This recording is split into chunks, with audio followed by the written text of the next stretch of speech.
What's up, YouTube? It's your boy Carlos Blue Forte, and you're watching Blue Forte TV. And yeah, I'm going to review our trip to Nottingham Forest, and I'll review all of the rest of the fixtures from Matchweek 8 in the English FA Premiership. Um, listen, congratulations to Chelsea and all the team. Finally, even with some of the problems we've been facing in terms of injuries and stuff like that, it was good to see us get back to. I know we won last week, but good to get back to winning ways. I know it's Nottingham Forest, but it was a good. They were still a strong enough team, and they caused us a lot of problems in the first half. So congratulations to all the team for getting back to winning ways, given the circumstances, showing the squad depth. I was really impressed with us today. Now, I remember when I did the prediction earlier, I don't know the lineup until like literally the morning of the game. Um, so I wasn't too sure. There were reports coming out that Caicedo, as you know, he came on second half anyway, so he didn't start the game as was expected, pardon me. Um, what can I say? We started with a 4-2-3-1 formation. Sanchez was in goal. We had Reece James, our captain, at right back. Josh Achimpong at right centre back. Trevor Chalobah at left centre back for some reason. Although I would swap them around, I do prefer Chalobah in his natural position. But either way, it worked today. It worked yesterday, should I say? Cucurella as well was at left back. Malo Gusto, he went in the actual, according to, I thought it was Reece James that was going to start there, but no, Malo Gusto was in as DM. He started as DM again, which is really good with Lavia. Malo Gusto at right central midfield and Lavia at the left central midfield. Then Pedro Neto on the right wing with Santos in the middle and the number 10. And then we had Garnacho on the left wing with Pedro up front. And we played a Nottingham Forest who played a 5-3-2 formation, which actually was to their detriment. They played Zinchenko on the left, Murillo, Morato, and Milenkovic in the center, with Williams on the at right back. Their three central midfielders were Anderson, Sangare, and Luis, and they played with Iwanai and Gibbs White up top. Gibbs White was their captain, and he had quite a few chances. They all Gibbs White had quite a few chances to bury us. Nottingham Forest had quite a few chances to bury us in the first half, but in the second half we showed some good resilience and I don't know, some good creativity to just keep some resilience to keep pressing on, but some good creativity to actually take it to them. In terms of possession, we had 51%. Nottingham Forest at 49%. I don't really go with XG, but total shots. We had Nottingham Forest had 12 in total. We had 17, and they had 2 shots on target. We had 6. There were 5 corners from Nottingham Forest, 2 from us.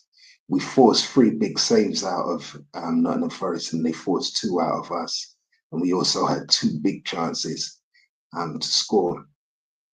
What can I say? Total passes, 86% of ours, completion, 82% completion for Nottingham Forest. We had 463 passes and they had 445. In terms of long passes, Nottingham Forest had 46, but 33% of theirs were completed. We had 57 and 49% of ours were completed. There was one through ball, one time that Nottingham Forest broke the line of defence, and 4 times that we broke the line of defence. Yes, 626 touches of the ball for Nottingham Forest and 648 for us. I've got to say, yeah, it was pretty. It was a pretty physical competition, but our discipline did let us down a little bit. Mal Augusto got a red card in the 87th minute, and I wasn't too sure if after that first half, I was thinking, oh my goodness, there's going to be another game where we lose. And it didn't happen, man. In the 49th minute, Achempong scored a header from across. I think it was Neto. It was Neto that crossed it in.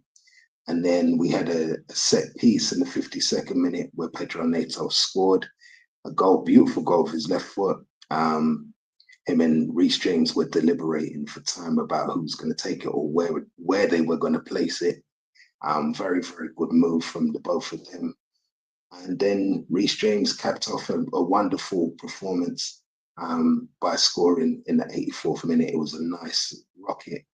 I think he was inside the box or just on the outskirts. I can't remember, but it was from a little far out. Nice shot into the goal. And that was it, man.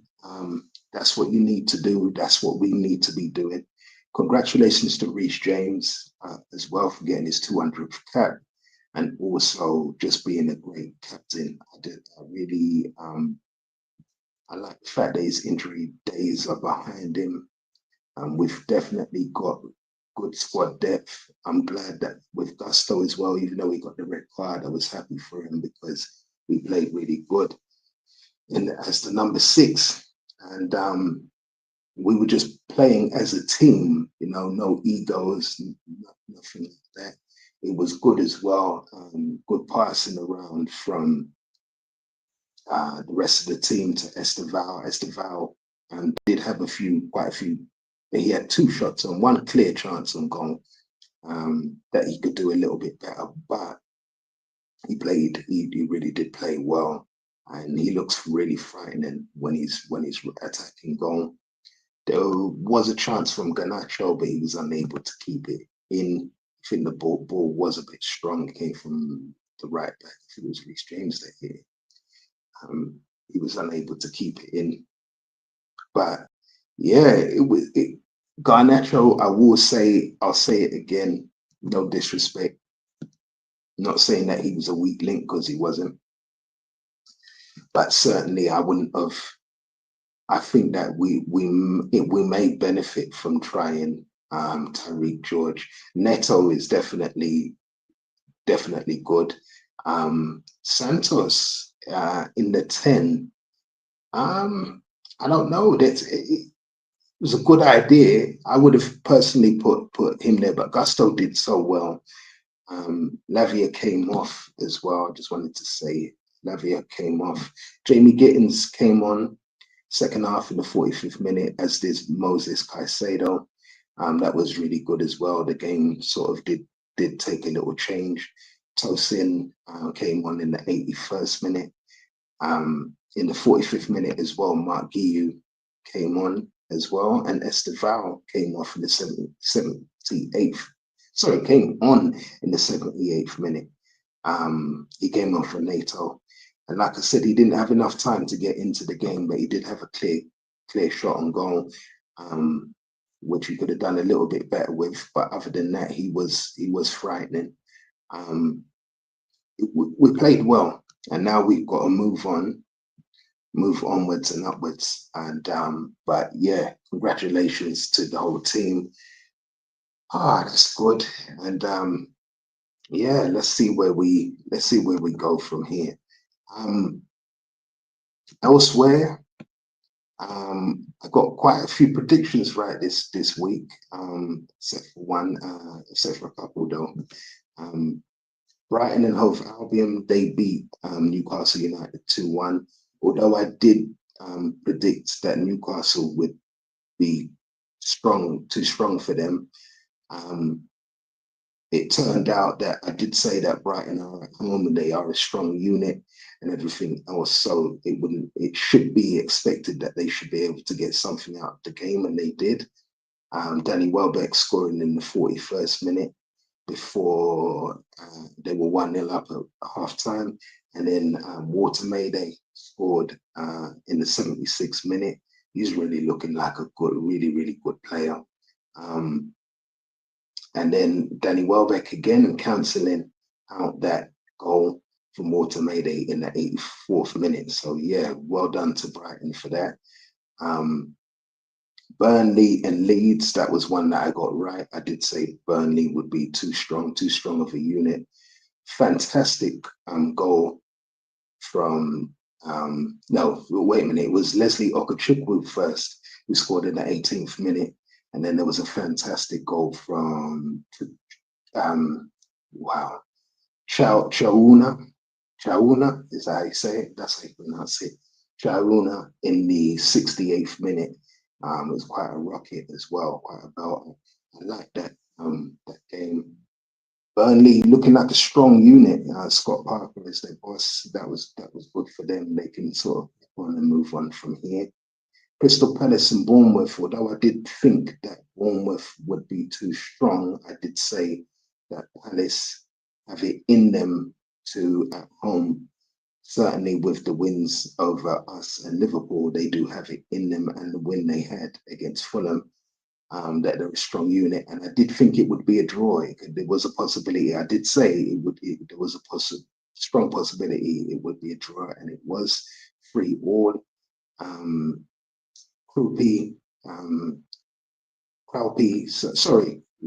Kraupe scored in the 7th minute and the 38th minute before Mateta cancelled it out in the 64th and 69th minute to make it 2-2.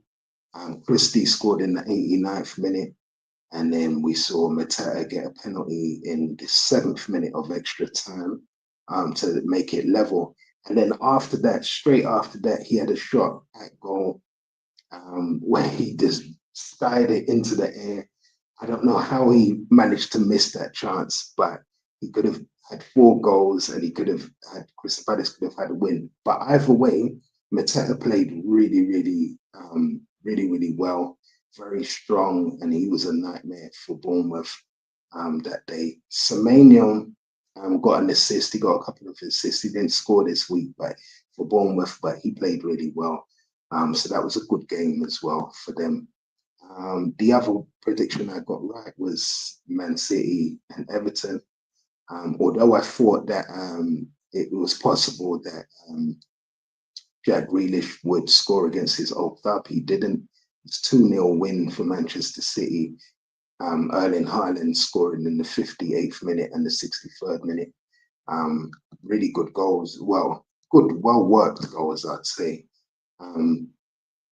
I don't know. Some people are saying that Man City could possibly win the title.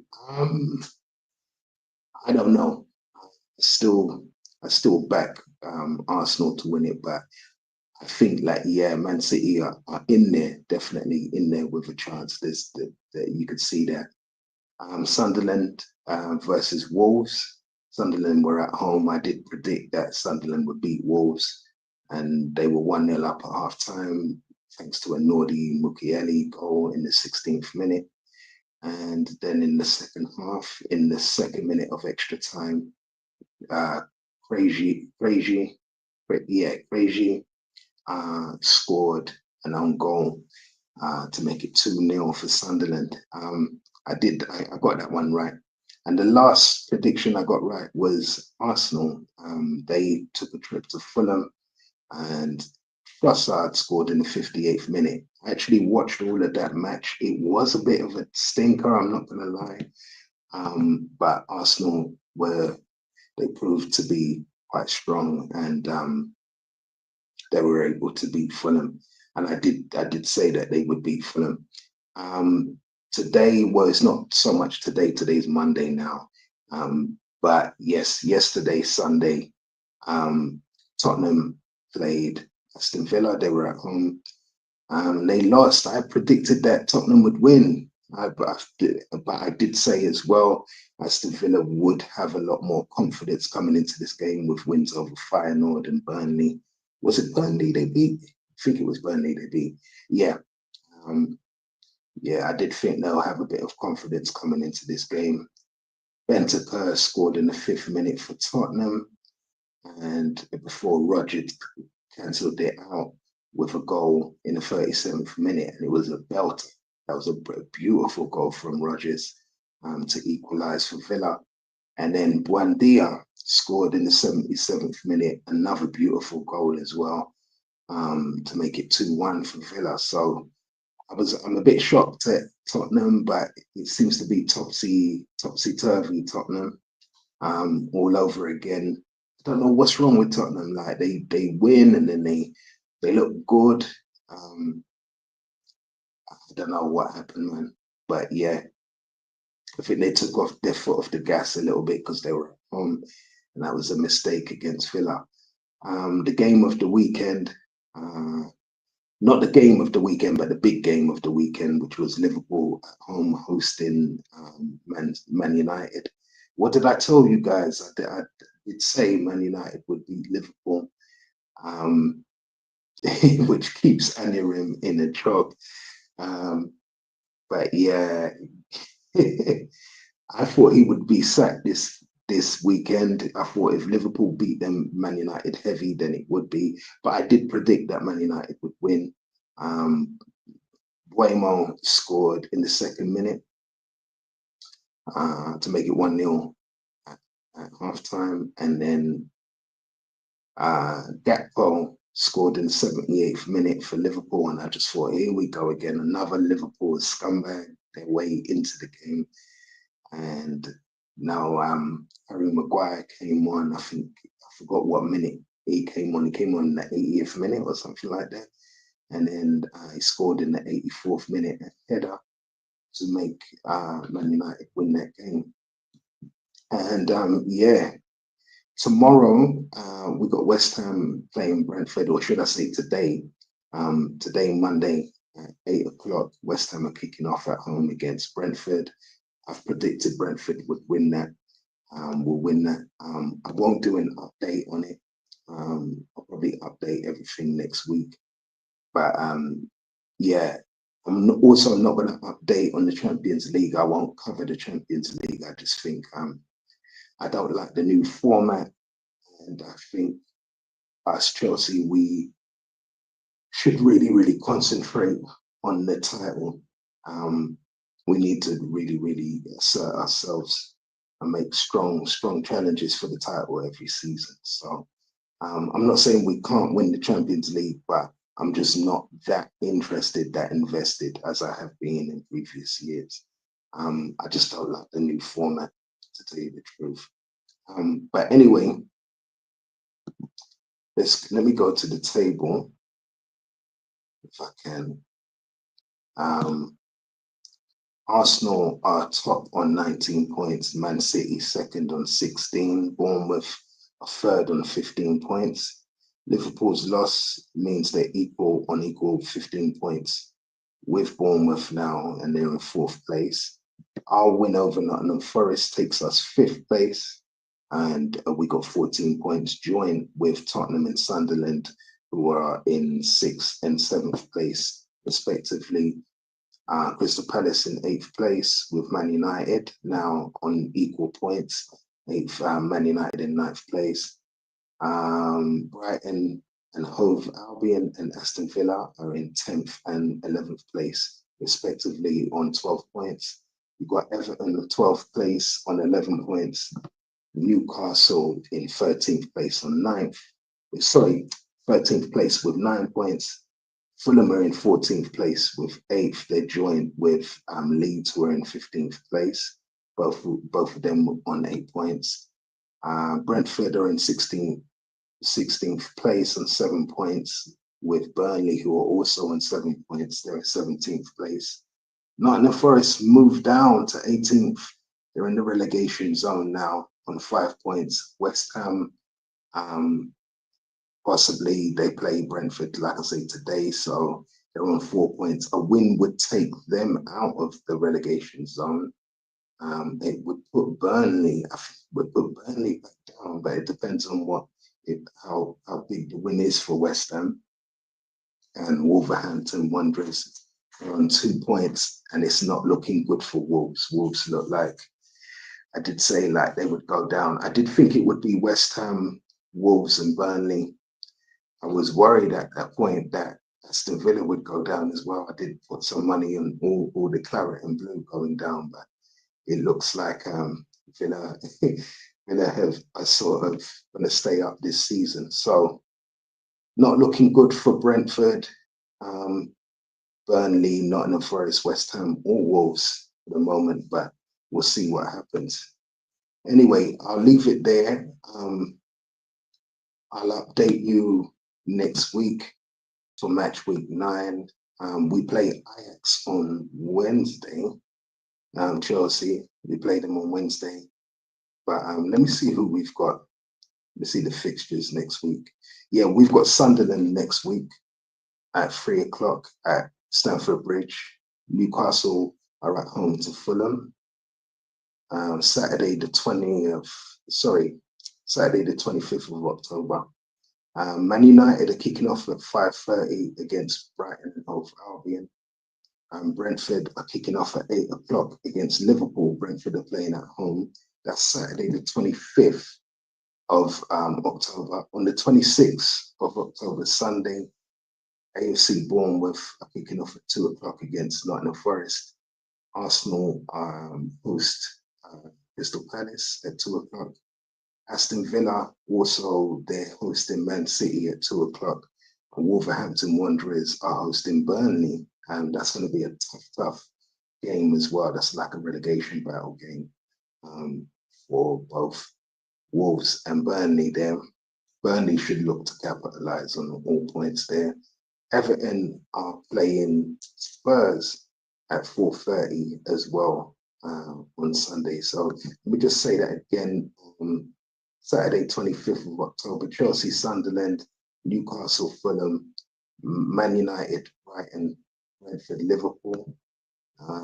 Sunday, Bournemouth, Nottingham Forest, Arsenal, Palace, Aston Villa, Man City, Wolves, Burnley, Everton, Tottenham. Is there anybody playing on Monday, 27th? No, there isn't. So, yeah, that's it. Let me know what you think in the comment section. Post a comment. Thank you to the one subscriber who subscribes and then doesn't subscribe and all of that. If you're going to be like monitoring me and all of that, at least have the balls to put something in the comments. But I'm not really bothered too much anyway. I haven't been on here that long. I've been on YouTube before years ago, but this one, I don't know. I just think they're just shadow banning a lot of channels, and then people are taking from us and then putting it on their channel, like to say we copied them. I don't copy any channel, like I'm my own channel. You have to be subscribed to me if you want to email me, if you want to